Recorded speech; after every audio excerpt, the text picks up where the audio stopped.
Assalamualaikum warahmatullahi wabarakatuh. Berjumpa lagi bersama pecinta bola sejati.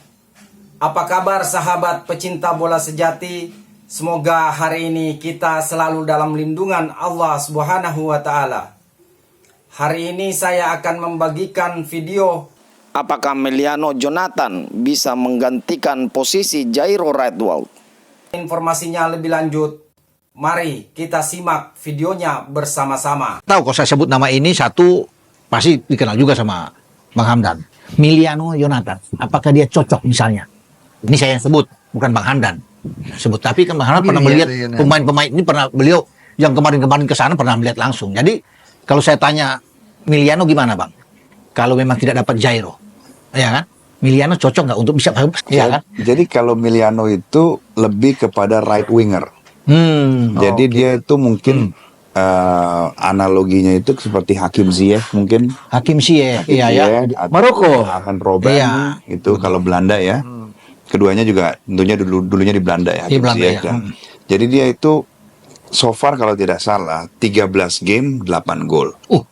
Jadi walaupun memang di divisi 2 dia bermain sangat bagus dan juga dipercaya mengenakan nomor 10 di Vitesse. Nggak sembarang nomor 10. Jadi memang sangat dipercaya oleh klub Vitesse. Vitesse ya. Nah, saya sempat ngobrol dengan dia ya, silaturahim saja gitu dan menyemangati dia karena dia tahun lalu itu kena ACL surgery ya. Saya juga pernah ACL. Saya memberikan semangat ya. I think this season will be your season. Tapi alhamdulillah ya sekarang bagus sekali. Bagus, ya. Jadi kalau Emiliano itu lebih kepada right winger dan saya pribadi melihat dia adalah pemain yang spesial untuk saya pribadi. Ya.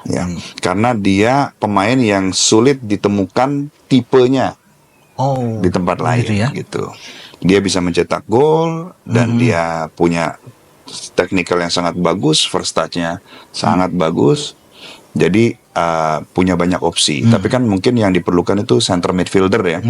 Kalau saya lihat Tom Hay itu penerusnya Tom Hay itu adalah Ivar Jenner sebetulnya. Ivar Jenner itu sama-sama di playmaker ya. Tapi mungkin ya Tom Hay sudah mempunyai ratusan games di Eredivisie sehingga tentu ada gap ya.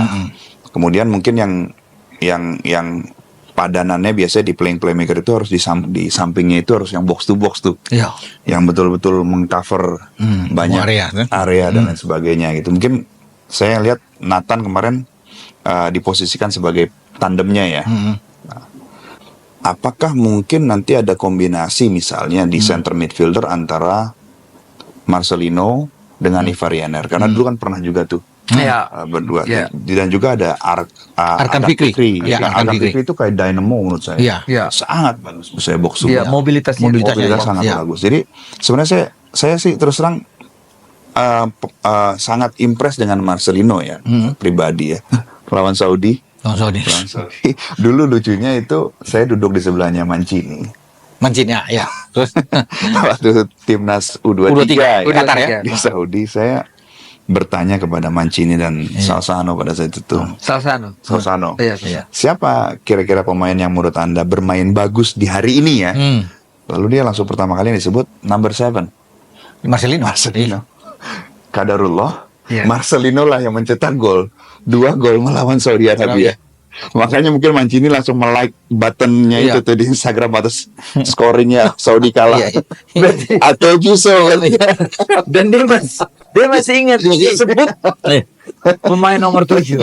Nomor sekarang nggak hafal namanya kan? Number 7. Dan dia agak ledek juga biasa kan ke pelatih sekarang tentunya. Mendingan gua masih bisa draw. Lu kalah lu. Ini kita lihat ganti pelatih bukan solusi nih. Australia juga babak belur juga. Kemarin seri ya lawan Bahrain ya. Yang Bahrain seri, hampir kalah malah. Injury time baru dapat tuh si Yengi. Aduh. Ganti pelatih malah jadi masalah. Ya bukan solusi juga kan. Pelajaran buat kita ini. Karena kan teriakan ganti itu sempat terdengar.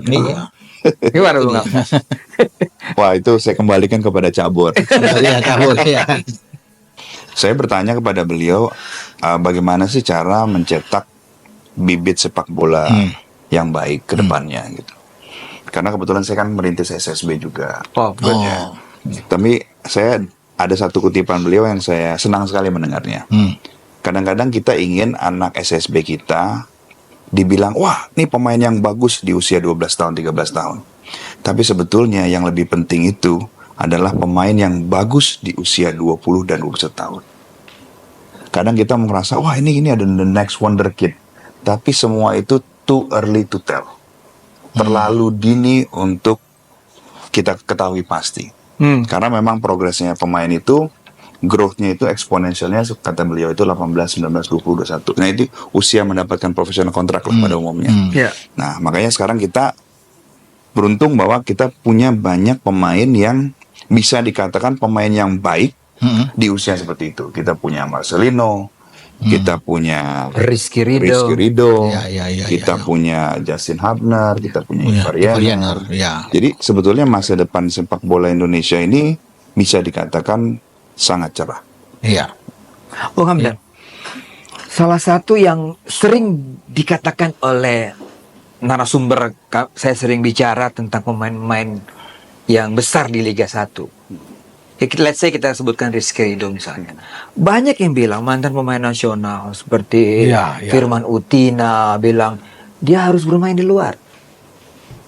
Opportunity itu ada kan sebenarnya untuk pemain kita seperti Marcelino bermain di Oxford, ya kan, Witan juga pernah main. Tapi buat Rizky Ridho bagaimana? Mungkin saya tidak bisa sebut nama ya. Saya kebetulan membagikan beberapa link game kita, terutama lawan Jepang dan juga lawan Saudi. Dan sebelum-sebelumnya saya juga sering bagikan kepada pemilik klub Ya. di salah satu liga terbaik di dunia lah. Bukan divisi 1-nya, divisi 2-nya. Ya. Dan dia juga punya pengalaman tentunya manage klub di divisi 1 di top klub di dunia lah. Top klub dan top kompetisi di dunia. Tiga-tiganya mengatakan kepada saya ada satu pemain yang hari ini bisa bermain di setidaknya divisi 2 top 5 kompetisi di dunia. Jadi saya sangat bahagia sekali ketika saya mendengar itu. Dan itu mereka bahkan sudah melakukan studi. Betul-betul di proper scouting. Saya juga kaget sekali terus. Ini yang ada di timnas sekarang ini ya? Ada di timnas saat ini. Mantap, luar biasa ini. Kabar bagus ini. Ya. Ya kan? Jadi saya penasaran juga kan, tentu sebagai anak bangsa kita pengen juga anak bangsa yang lain sukses. Ya kan?